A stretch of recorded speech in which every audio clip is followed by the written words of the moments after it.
Hello there, jet ski fans, and welcome to another video. As promised, I am making this video about my 1100 cylinder head, a standalone video. I was going to put this in with a midweek update, but some of you showed some interest in what I was doing here, so I thought I would make it a video of its own. Before I get started, I mentioned in my other video, released on the same day, that I was looking for a pump for my 650.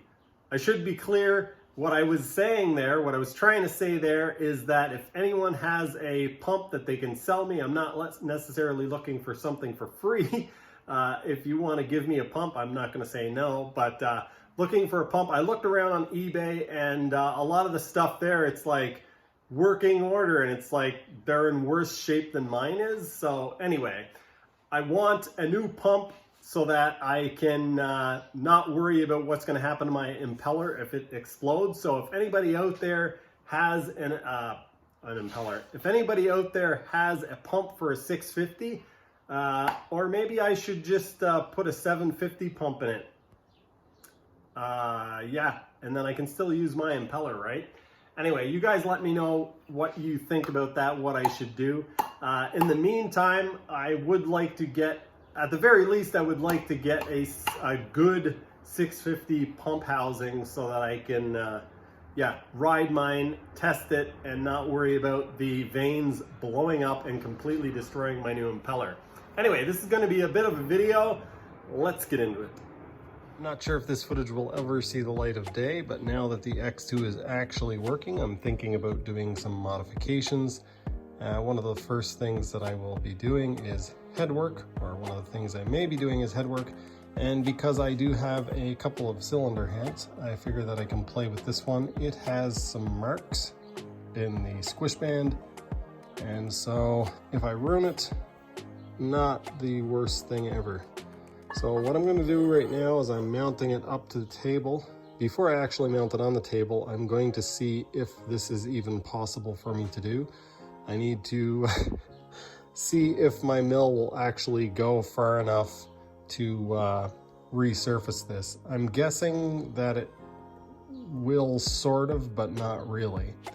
And I'll explain that maybe as I go a little bit, but basically, bare minimum, I need to be able to travel the width of this, but ideally I'm going to be using a 2-inch cutter, so I need to be able to travel actually 2 inches further than the distance of here to here. All right, it looks like this might work. So I've got the head fastened to the table using some T-nuts, and I've gone in through the spark plug holes. The reason why I'm doing it this way first is so that I can get a reference surface.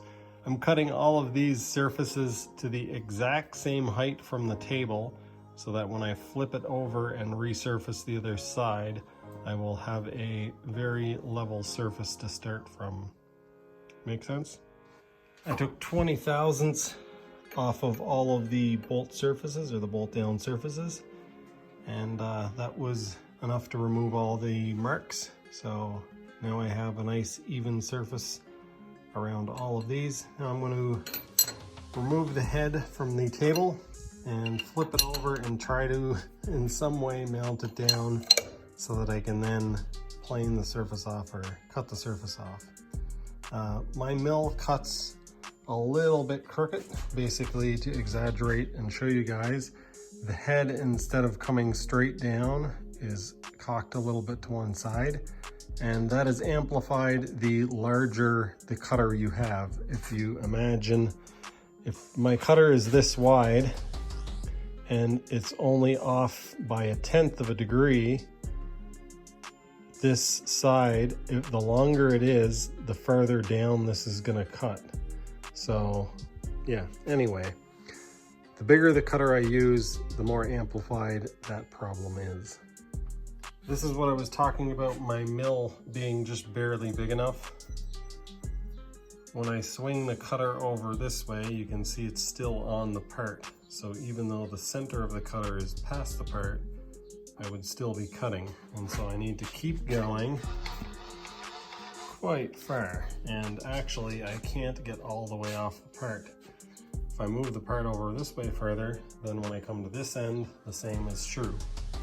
so I can't actually make a full complete cut on the head, but I'm going to try it anyway and see what happens. Alright folks, so this is the tool that I made for cutting the squish band on my 650 head. Unfortunately, the 650 pistons have a much steeper angle on the crowns of the pistons. So the squish also is much steeper. So it looks like I might be able to use this. I will have to slide the cutter down considerably and grab it just like I'm grabbing it now. The squish, or the crown angle on the pistons for the 1100 appear to be about 2.5 degrees. So I'm going to cut them at 5.5 degrees. I'm going to cut the squish at 5.5, and hopefully that works.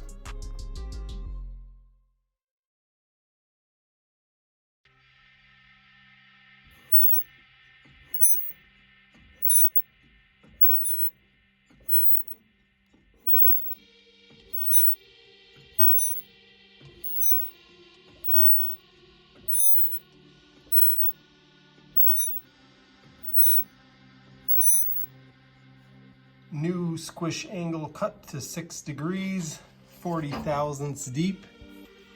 Now I need to reinsert the bolt to hold this down while I do this one or this one, and then change the bolts around again and do the last one. After I'm done cutting all of the squish bands, I will then move on and rework the combustion chambers a little bit.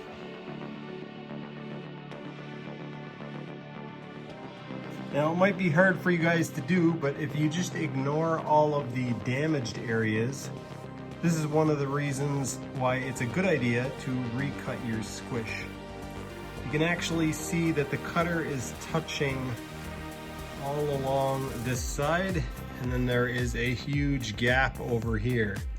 Now that's not because of damage or anything like that. You can see there are damage marks from a piston ring or something getting crunched up in there, but that is basically just due to the way that the head was cast or machined. So it's not perfect, and that is why they need to recommend a 70 thousandths squish, because if it's 70 thousandths on this side, it doesn't necessarily mean it's 70 thousandths on this side. We can see it's obviously higher on this side, so you might only have 40 on this side because of the lack of perfection in the head.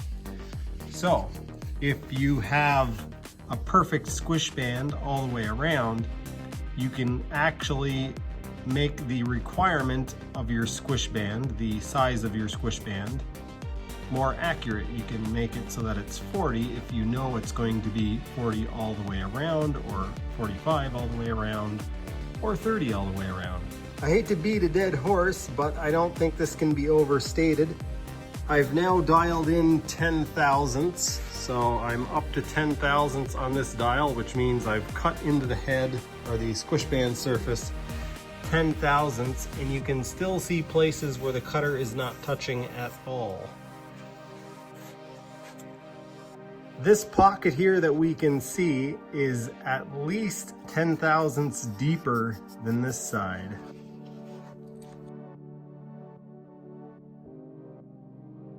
One of the main things that I need to do here is make sure that all of these are the same. So not only does the squish need to be cut accurate per cylinder, but the cylinders all need to match. I need the same amount of squish on all three squish bands. So I was having a hard time figuring out what I was going to do to actually measure the squish, and then I started to talk about it on my Patreon account. I did a post and I came up with this.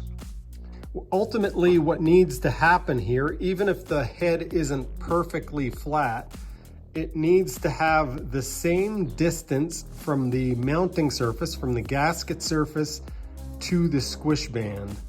And so what I'm doing here is I'm actually using a dial indicator mounted on the table. It's not actually stuck down to the table, it's just sitting flat on the table. And what I've done is I've set the needle to 0. We are directly at the 0. I drop over the edge, move back and just touch the edge. And we are at 17, 5, 10, 15, 17 and a half-ish.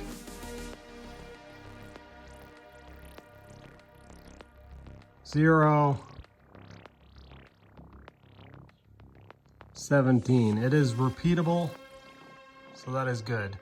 Within half a thousandth, so now I'm going to do the same thing over here.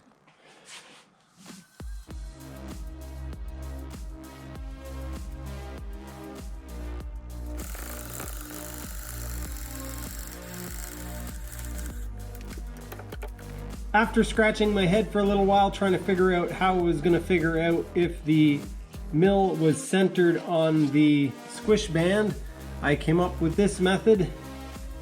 I have a tapered piece mounted in a collet, and I put a piece of paper towel in and I lower the quill,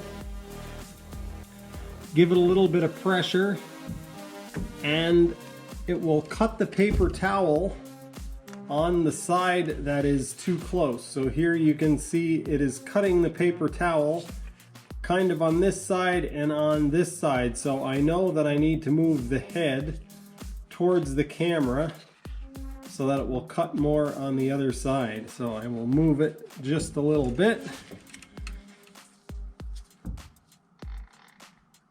I could actually feel the quill drop a little bit there, so we'll give this another try. This usually takes 3 or 4 attempts, a little bit of pressure, and that is actually almost perfect. You can see it is cutting almost all the way around, and because the threads aren't perfect, it's never going to be perfect, but that is actually amazingly close. You can see it is cutting a hole all the way around. I could probably go a hair over that way, but I'm just going to leave good enough alone. Tighten up all of the table locks, switch out my tool, and start cutting.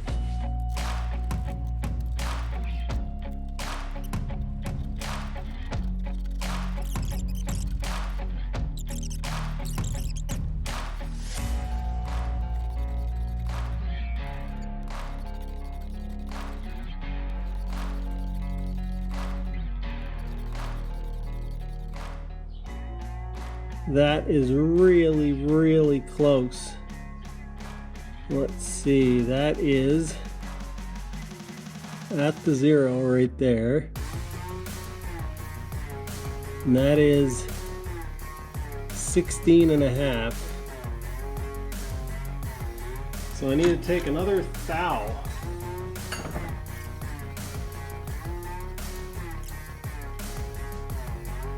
There we go.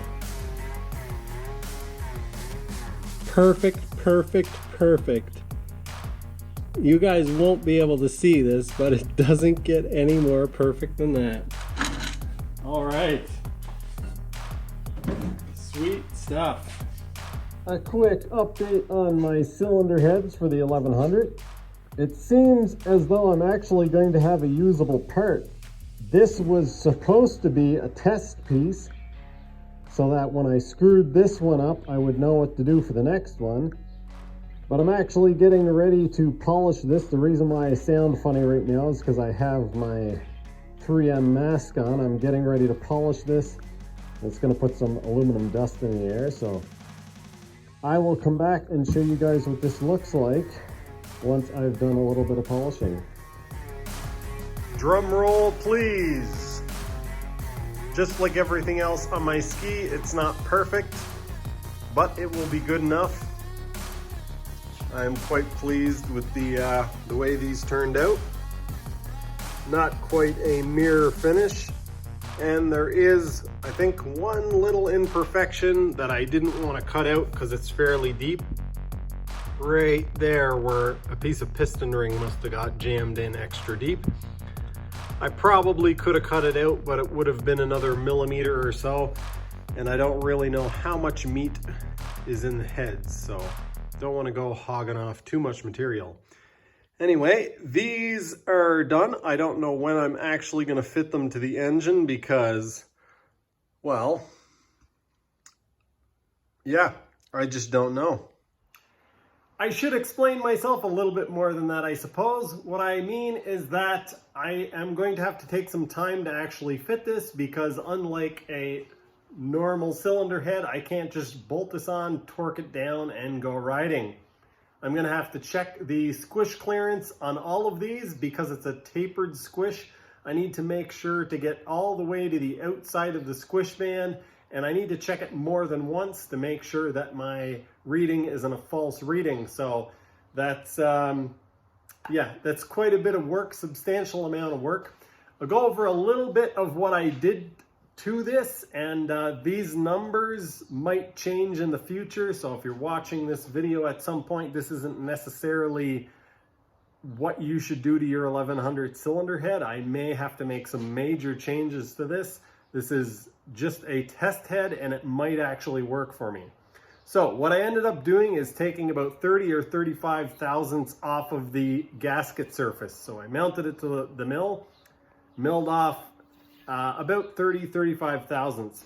Then what I did was I recut the squish and I dialed in 40 thousandths, but because the squish is being cut at an angle, it doesn't mean that I removed 40 thousandths of an inch for two reasons actually. One is because I'm cutting at a fairly high pressure at a fairly low speed, and so the mill doesn't necessarily remove exactly what I dial in. But secondly, the cutter is cutting at an angle, so it's actually removing more material at the beginning anyway from around the combustion chamber, around this part here, than it is around the outer edge.